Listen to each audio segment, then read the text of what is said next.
And tēnā koe, Judith Collins, thank you very much for joining us this morning. I want to start on some very sad news this morning that a man in Afghanistan who was waiting on a visa to come to New Zealand, a relative of his, had worked with our Defence Force, has been killed, possibly by the Taliban. Do you think that the government's done enough to get those who helped us out of Afghanistan, or at least get them visas? Well, good morning, Tova. I find it heartbreaking, the fact that New Zealand has left behind hundreds of people who worked with our New Zealand troops and also our New Zealand police when they were in Afghanistan. Absolutely heartbreaking, and really the time to have taken them out would have been in May or even before that, when New Zealand troops were coming out finally. We simply are not in position obviously to race into Afghanistan and extract people. For a start, you don't know where they are, but there are steps that could be taken, and I just wish that the government had moved a bit faster. And I can see that this is affecting you. I hope you don't mind me pointing out, but it looks like you're almost welling up. No, I'm not welling up, but I am feeling very, very sorry that people who put their lives at risk to help us, help our New Zealanders over 20 years, are now being in such danger, and it could have been prevented. So the government announced in February that they were moving the troops out. That was the time to start bringing people out. Would the National Party extend visas to other relatives, not just the partners and children of people that worked with us, but broader family? I think it's very clear is that the Taliban take an attitude that it's not just the one person, the male or female in the household that's been working with the New Zealand troops, but it's pretty much the extended family that are then in danger. I think everyone, we always have to look at things on their merits, and you can't just have a blanket everybody in, but it is something that the troops know exactly who it is they've been working with, they know the families, they know who they wanted to get out, and they feel extremely let down. Our New Zealand troops, they feel absolutely let down as well. And mental health is also something that I know you care passionately about. The stock take that was released this week into the $1.9 billion mental health package, damning of the Ministry of Health, which got the lion's share, $1.1 billion. Do you think that such a big wad of cash should have been allocated to the ministry, given it didn't have the systems in place for delivery or oversight? When Labor announced the $1.9 billion in May 2019, the budget, I am on record of saying I wish we had done that, because I thought that that's something that we could have done more in, but we were dealing with everything else too, and it's always about priorities. But how can we say that that's a great result? The government's given themselves an A+. No one else thinks that. We've got 700 suicides a year, and we've got countless more, tens of thousands of people who attempt suicide or who are stopped at the last moment. These are things that are really, really serious. And just saying 5 extra beds produced for $1.9 billion, everything's on track. No, it's not. People can't get help for their families. Yeah, those capital projects, I mean, the review or the stock take was really damning of those as well. They're taking much longer than they should, the health capital projects. Is mental health the government's latest Kiwi Build? Well, yes, I don't want to sort of say the same, because Kiwi Build became, unfortunately, a joke, and mental health should never be a joke. But even then, the fact that people can't buy a house, they're in their 30s, they're trying to settle down, have kids, they want to do all these things, and they feel left out, and the government made big promises and didn't deliver. I think what we've seen is almost everything has been covered by COVID. So it's all been, well, that's because of COVID, well, that's because of COVID. No, it's simply not good enough when we've got people who are now worse off than they were. They've been promised so much more, and it hasn't been delivered. And mental health is, I believe, the #1 health issue that New Zealanders are grappling with every day. And workforce was another major issue. The government couldn't even say how many mental health workers we've bought for that $1.9 billion. Would National set aside specific MIQs to bring in healthcare workers from overseas? Yes, we have to. And we've already got now about 2,300 nurses in the country and 600 doctors who have come in as migrant doctors and nurses, absolutely right to be here, needed here, and the government has put them on a slow track, so they've stopped all of their immigration processes. So they're sitting around thinking they can't join KiwiSaver, they can't buy a house, they can't settle down, and a lot of them can't even bring their families in from overseas, and they haven't seen their families for 18 months. So how about the mental health of those people? So why would they do this? I don't understand it. Would you be comfortable, though, setting aside those specific MIQs for healthcare workers at the expense of New Zealanders who want to come home, who haven't seen dying loved ones, who haven't seen families for 2 years? Would you be happy? I'm happy to say that our healthcare workers coming into New Zealand have to get preference over something like the Wiggles. I think that is important. So I think there needs to be a point system, and it needs to be based on what is needed in the country. But the other thing is, if we can get the vaccination rates up high here, if people are coming from a highly vaccinated area and they have tested negative, there are other things that we can do. And this is all part of our COVID recovery plan that we'll be announcing the next few days. I'm waiting with bated breath. Yes. Do you, on those vaccination rates, do you still think that we should scrap nationwide level 4 lockdowns at 70 to 75% vaccination coverage? I think we have an opportunity to do that, but only if we have everything else in place. Because Sean Hendy's modelling says that we'd be looking at upwards of 14,000 deaths at 70%. Would you be willing to take that gamble? I think he was really referring to if we opened up the immigration gates at the same time. So that's certainly not what we've said. We've said we should be, when you get to 70 to 75%, you start getting options around lockdowns. So when open the borders then, what's the rate to? No, well, we'll wait for our plan that's coming out soon. Chris Bishop this week said it wouldn't be 80%, it would probably be higher. So what is the number? So it will be in the plan, and we are getting our plan peer reviewed so that we don't do what the government did yesterday or the day before yesterday and end up with fighting modellers. Do you not trust Professor Sean Hendy's numbers? No, I'm not an expert on modelling, but I do have one in the office, I could say, and Dr. Shane Retty, who has published over 12, in fact it's 14, internationally recognised academic papers on modelling using artificial intelligence when he was working in Harvard and MIT. He's a very bright chap. Yeah. I'm really interested in whether political parties will set a deadline regardless for opening up. So say we get to March next year, which would be the 2-year anniversary of our first lockdown. Would you just bite the bullet, open the borders regardless of how many New Zealanders have been vaccinated? No, we have a plan on that. So it would be at that set target. It's very important that it's not just vaccination, because as we know, even vaccinated people can get COVID and can transmit it. It's got to be about everything else in place. So, for instance, ICU beds, and our intensive care units. We have 327 ICU beds. That is actually down 31 from last year. So what should we have? Well, at least double that. And where would that put us with the rest of the world, where we measure ourselves? Australia has double the number of ICU beds per capita, and the UK, which has opened up at 60% vaccination, they've got 3 times the number of ICU beds. And a lot of that is around workforce. So why would we not bring in the specialist nurses and doctors who are well sought after in the world? Why would you have a pay freeze on nurses at a time like this when we're losing them to Australia because they're happy to pick them up? So these are things we'd have in place. Given that you're pointing to those failures of the government, do you think that the Prime Minister, Ashley Bloomfield, Cabinet, do you trust them to set the right target to start opening up New Zealand?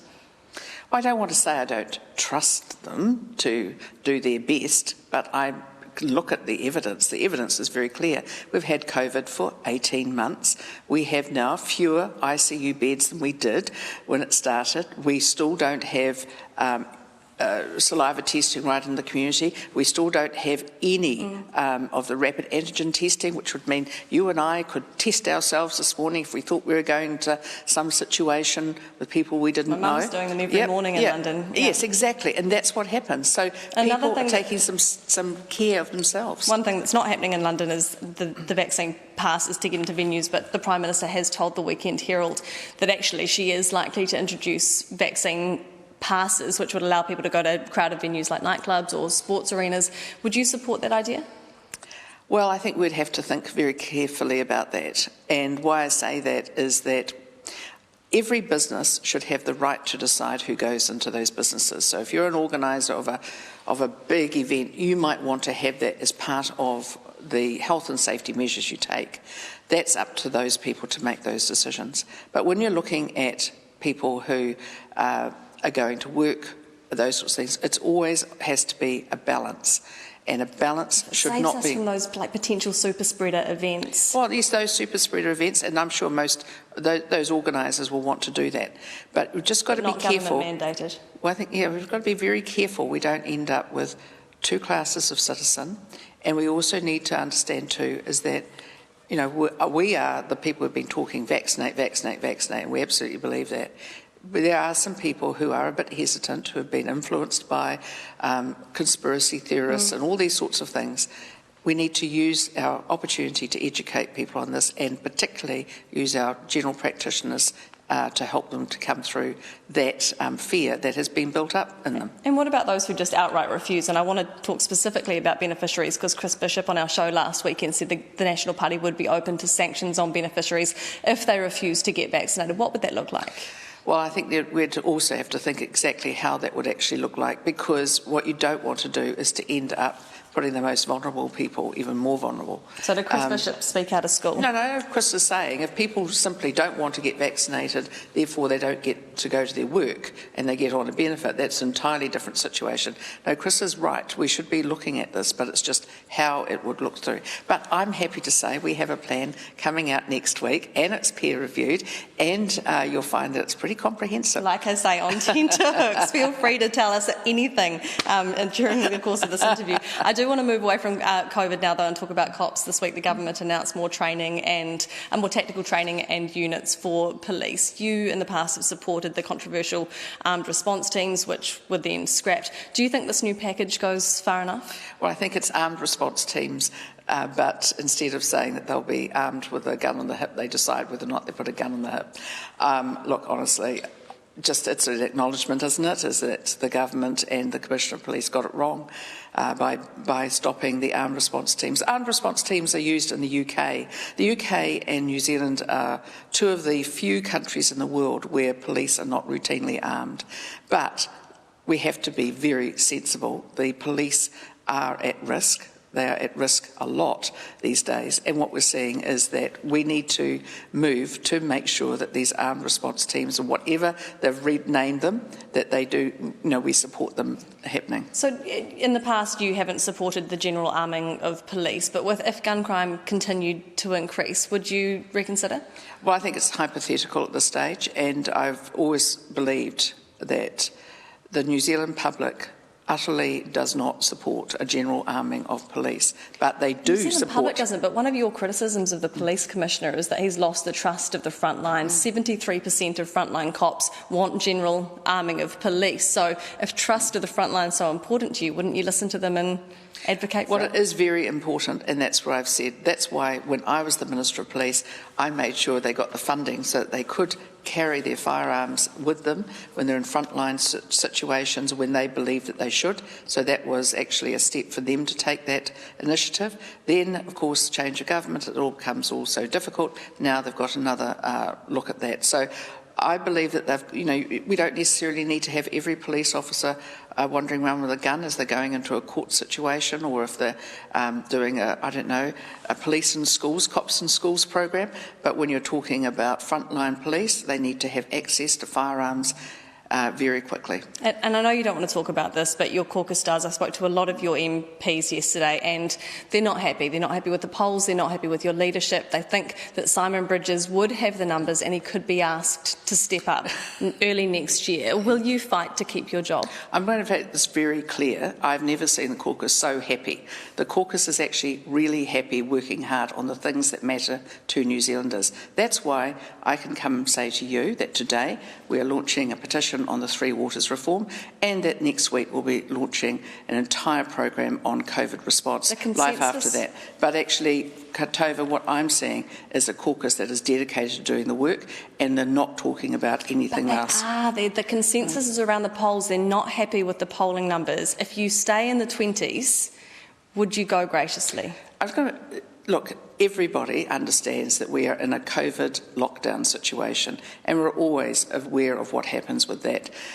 Look, it happened to Simon Bridges when we was 40% and then we dropped down to about 23%. Could you ever work under him again, or would you quit and force a by-election? I want to make this really clear. I am staying. I'm not going. I am staying. I have a job to do. I'm doing that job, and I've had to make some changes to make sure that we can do that job better.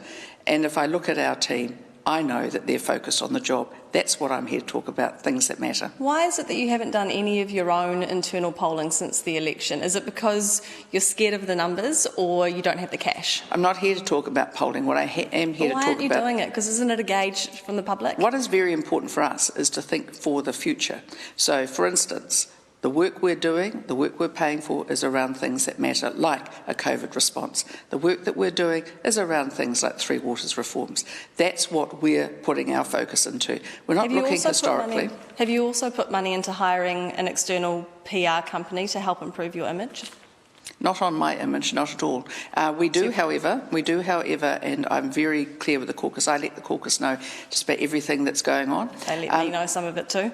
Well, I'm happy to share with you that we are looking at how we can up our game around social media, how we can up our game around messaging. And you're bringing in external consultants to do that? Well, that's what most parties do. Okay. I mean, it's the scourge of the opposition. It's not unique to the National Party. Andrew Little was in a similar situation when he was Labour leader. He passed over the leadership to Jacinda Ardern, and he told me this week, you've got to do what's right for your party. Would you put the National Party ahead of your own personal ambition? I've always put the National Party ahead of any ambition I have, and that's why I'm staying. But does it niggle at you at all that you could be leading the party into the brink of oblivion, like two chief National Party press secs have said recently? No, not at all. In fact, I would be very clear about this, is that there's no two chief press secs that I've certainly heard of.